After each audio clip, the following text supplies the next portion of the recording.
ಎಲ್ರಿಗೂ ನಮಸ್ಕಾರ. ಇನ್ಫೋಸ್ಟ್ರೀಮ್ ಯೂಟ್ಯೂಬ್ ಚಾನೆಲ್ಗೆ ಎಲ್ರಿಗೂ ಕೂಡ ಸ್ವಾಗತ. ಈ ವಿಡಿಯೋದಲ್ಲಿ ನಾವು ಬೈನಾಮಿಯಲ್ ಅಂಡ್ ಮಲ್ಟಿನಾಮಿಯಲ್ ಥಿಯರಮ್ ಪ್ರಾಬ್ಲಮ್ಸ್ ಅಲ್ಲಿ ಇನ್ನೊಂದು ಪ್ರಾಬ್ಲಮ್ ಅನ್ನ ಡಿಸ್ಕಸ್ ಮಾಡೋಣ. ಸೊ ಈಗ ನನಗೆ ಬೈನಾಮಿಯಲ್ ಥಿಯರಮ್ ಅನ್ನ ಅಪ್ಲೈ ಮಾಡಬೇಕಾ ಅಥವಾ ಮಲ್ಟಿನಾಮಿಯಲ್ ಥಿಯರಮ್ ಅನ್ನ ಅಪ್ಲೈ ಮಾಡಬೇಕಾ?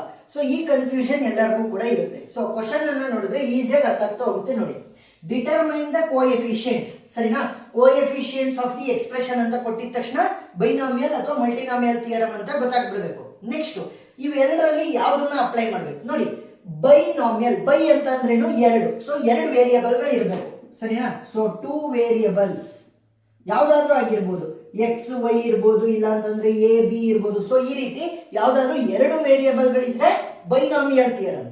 ಎರಡಕ್ಕಿಂತ ಜಾಸ್ತಿ, ಇಲ್ಲಿ ನೋಡಿ, ಇಲ್ಲಿ ಮೂರಿದಾವೆ, X Y Z.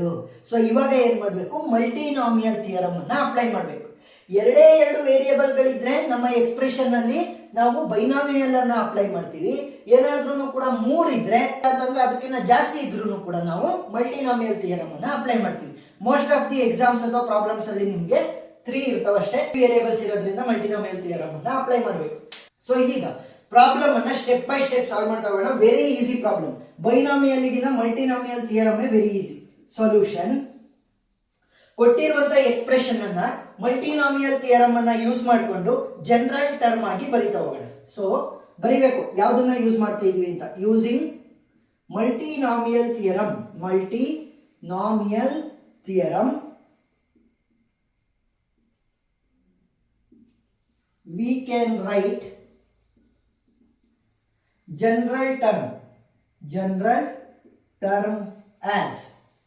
So general term ಯಾವ ರೀತಿ ಬರೆಯೋದು ಅಂತ ಹೇಳ್ಕೊಡ್ತೀನಿ ನೋಡಿ. Very simple. ಫಸ್ಟ್ ಇಲ್ಲಿ ಕೊಟ್ಟಿರುವಂತಹ ಎಕ್ಸ್ಪ್ರೆಷನ್ ಅಲ್ಲಿ ಪವರ್ ಏನಿದೆ ನೋಡಿ, ಕೊಟ್ಟಿರುವಂತಹ ಎಕ್ಸ್ಪ್ರೆಷನ್ ಇದನ್ನ ಬಿಟ್ಟಾಕಿ, ಇದನ್ನ ನಾವು ಪ್ರೂವ್ ಮಾಡ್ಬೇಕು. ಇದರ ಪಕ್ಕದಲ್ಲಿರುವಂತದ್ದು ಕೋಎಫಿಷಿಯಂಟ್ ಅಂತ ಅಂದ್ರೆ, ಸೊ ಕೊಟ್ಟಿರುವಂತಹ ಎಕ್ಸ್ಪ್ರೆಷನ್ ಅಲ್ಲಿ ಪವರ್ ಏನಿದೆ 7. ಸೊ 7 ಅಂತ ಬರಿಬೇಕು. ನೆಕ್ಸ್ಟ್ ಎಷ್ಟು ವೇರಿಯೇಬಲ್ಸ್ ಗಳಿದಾವೆ? X Y Z. So 3 variables ಇರೋದ್ರಿಂದ n1, n2, n3 ಅಂತ ಬರಿಬೇಕು, ಸರಿನಾ? ಸೊ ನಾನು ಯಾಕೆ ಅಂತ ಹೇಳ್ತಾ ಹೋಗ್ತೀನಿ. ಸೊ ಇದು ಜನರಲ್ ಟರ್ಮ್ ಅಥವಾ ಜನರಲ್ ಫಾರ್ಮೆಟ್. ಫಸ್ಟ್ ಪವರ್ ವ್ಯಾಲ್ಯೂನ ಇಲ್ಲಿ ಬರಿಬೇಕು. Next n1, n2, n3. ಯಾಕಂತಂದ್ರೆ 3 ವೇರಿಯೇಬಲ್ಸ್ ಇದೆ. ಈಗ ಒಂದೊಂದಾಗೆ ತಗೊಳ್ಳಿ. ಮೊದಲನೇ ವೇರಿಯೇಬಲ್, ಸೊ ಈಗ n1 into n2 into n3, ಸರಿನಾ? n1 into n2 into n3.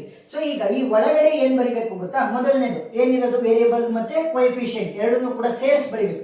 3x ಇದೆ, ಸೊ ರೈಟ್ 3x.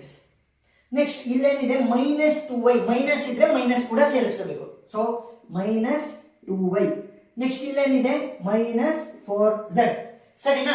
ಸೊ ಈಗ ನಾನು ಇದನ್ನ ಬಿಡಿ ಬಿಡಿಯಾಗಿ ಬರಿತಾ ಹೋಗ್ತೀನಿ. ಏನ್ ಮಾಡ್ತೀನಿ? ಬಿಡಿ ಬಿಡಿಯಾಗಿ ಬರಿತಾ ಹೋಗ್ತೀನಿ. ಸೊ ಯಾವ ರೀತಿ ನೋಡಿ, 7 ಅದೇ ರೀತಿ ಉಳ್ಕೊಳುತ್ತೆ. Next n1 will be same, n2 will be same, n3 will be same. ಈಗ 3 ಇಂಟು ಎಕ್ಸ್ ಪವರ್ n1 ಅಂತ ಇದೆ. ಸೊ ಅದನ್ನ ಯಾವ ರೀತಿ ಬರಿಬಹುದು ನಾನು? 3 ಇಂಟು ಎಕ್ಸ್ ಪವರ್ n1 ಅನ್ನ ನಾನು 3 power n1 into X power n1 ಅಂತ ಬರಿಬಹುದಾ? 3 ಇಂಟು ಎಕ್ಸ್ ಪವರ್ n1 ಇತ್ತು, ಅದನ್ನ ನಾನು 3 power n1 into X power n1. So ಇದೆರಡನ್ನೂ ಕೂಡ ಮಲ್ಟಿಪ್ಲೈ ಮಾಡಿದ್ರೆ ಏನಾಗುತ್ತೆ? ಪವರ್ ಸೇಮ್ ಇರೋದ್ರಿಂದ 3x ಪವರ್ n1 ಆಗುತ್ತೆ. So same. ಸೊ ಬಿಡಿಯಾಗಿ ಬರ್ದಿದ್ದೀನಿ. ಸೊ ಅದೇ ರೀತಿ ಬರ್ಕೊಳ್ಳೋಣ. 3 power n1 into X power n1. ಅದೇ ನಾವು -2y ಪವರ್ n2 ನ ಯಾವ ರೀತಿ ಬರಿಬಹುದು? -2 power n2 into y power n2 ಅಂತ ಬರಿಬಹುದಾ? S. Next -4z power n3 ಅನ್ನ ಯಾವ ರೀತಿ ಬರಿಬಹುದು? -4 power n3 into z power n3 ಅಂತ ಬರಿಬಹುದು.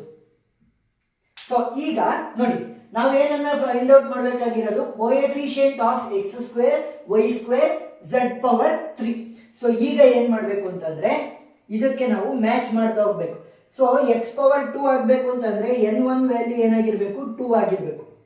y ಪವರ್ 2 ಆಗಬೇಕು ಅಂತಂದ್ರೆ n2 ವ್ಯಾಲ್ಯೂ ಏನಾಗಿರ್ಬೇಕು? 2 ಆಗಿರ್ಬೇಕು.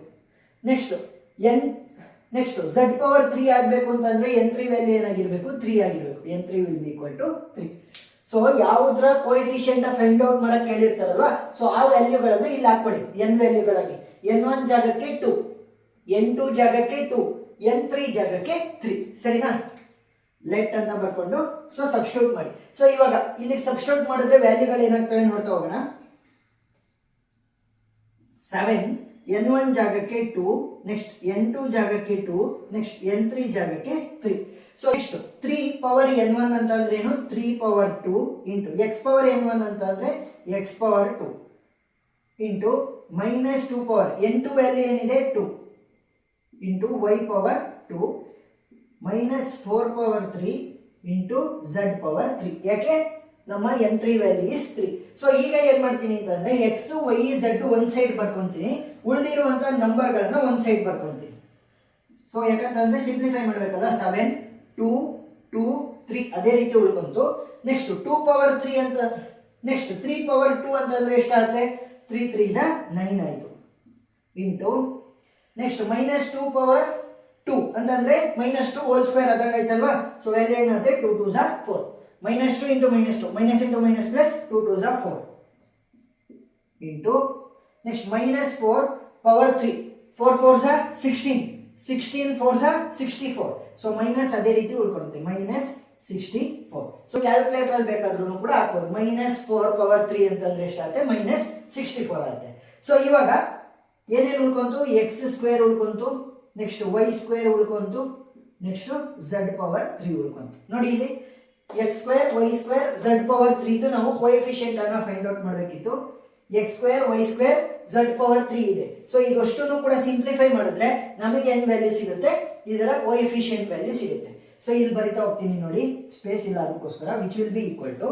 ಸೊ ಈ ರೀತಿ ಇದೆ. ಇದನ್ನ ಯಾವ ರೀತಿ ಸಾಲ್ವ್ ಮಾಡೋದು ಅಂತಂದ್ರೆ 7 factorial divided by 2 factorial into 2 factorial into 3 factorial, 2 factorial into 2 factorial into 3 factorial. ಸರಿನಾ? ಏನು 7 factorial divided by 2 factorial into 2 factorial into 3 factorial into 9 into 4 into minus 64. So 9 into 4 into minus 64 into X square Y square Z power 3. So calculator ಅನ್ನು use ಮಾಡಿ. Factorial value ಯಾವ ರೀತಿ ಕಂಡುಹಿಡಿಯೋದು, ಈಗ 7 factorial ಬೇಕು. 7 shift X inverse is equal to, ಇನ್ನೊಂದ್ಸಲ ಹೇಳ್ತೀನಿ ಕೇಳಿ, 7 shift X inverse is equal to ಹೊಡೆದ್ರೆ ನಮಗೆ 7 ಫ್ಯಾಕ್ಟೋರಿಯಲ್ ಸಿಗುತ್ತೆ.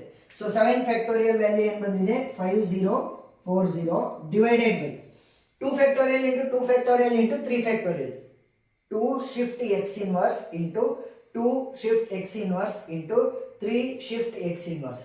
ಸೊ ವ್ಯಾಲ್ಯೂ ಎಷ್ಟಾಗುತ್ತೆ 24 into 9 into 4 into minus 64, 9 into 4 into minus 64. So value ಎಷ್ಟಾಗುತ್ತೆ minus 2304 into X square Y square Z power 3. So ಇದನ್ನು ಆದಷ್ಟು ಸಿಂಪ್ಲಿಫೈ ಮಾಡಿಕೊಂಡ್ರೆ minus 2304 into 5040 which will be equal to, ಮತ್ತೆ ಅದನ್ನು ನಾವು ಡಿವೈಡೆಡ್ ಬೈ 24 ಮಾಡಬೇಕು. ಸೊ ಡಿವೈಡೆಡ್ ಬೈ 24 ವ್ಯಾಲ್ಯೂ ಎಷ್ಟಾಗುತ್ತೆ minus 48384 X square Y square Z power 3. So ಈಗ ನಮಗೆ coefficient of X square Y square Z power 3 ಸಿಕ್ಕಿದೆ. So therefore coefficient of X square Y square Z power 3 is minus 483840. ಇಷ್ಟೇ simple. So ಏನ್ ಮಾಡಿದ್ವಿ ಈ problem ಅಲ್ಲಿ, first ನಮಗೆ ಒಂದು ಎಕ್ಸ್ಪ್ರೆಷನ್ ಅನ್ನ ಕೊಟ್ಟಿದ್ರು, ಪವರ್ 7 ಇತ್ತು. ಸೊ 7 ಅನ್ನ ಇಲ್ಲಿ ಬರ್ಕೊಂಡ್ವಿ. ನೆಕ್ಸ್ಟ್ 3 ವೇರಿಯೇಬಲ್ಸ್ ಇದ್ದಿದ್ದು X Y Z. So multinomial theorem ಅನ್ನ ಅಪ್ಲೈ ಮಾಡಬೇಕಿತ್ತು, n1 n2 n3. So first 3x ಇತ್ತು, so 3x power n1 minus 2y power n2 minus 4z power n3. So ಈಗ ನಾನು ಈ ಒಂದು ಎಕ್ಸ್ಪ್ರೆಷನ್ ಅನ್ನ ಮ್ಯಾಚ್ ಮಾಡಬೇಕು ಅಂತ, ಸೊ ಈಗ ನಾನು ಇವುಗಳ ಕೋಎಫಿಷಿಯಂಟ್ ಬೇಕು ಅಂತಂದ್ರೆ first X square Y square Z cube ಬೇಕು ಅಲ್ವಾ. ಸೊ ಅದಕ್ಕೋಸ್ಕರ ಏನ್ ಮಾಡಿದ್ವಿ, n1 value is 2, n2 value is 2 ಮತ್ತೆ n3 ವ್ಯಾಲ್ಯೂ ಇಸ್ 3 ಅಂತ ಸಬ್ಸ್ಟಿಟ್ಯೂಟ್ ಮಾಡಿದ್ವಿ.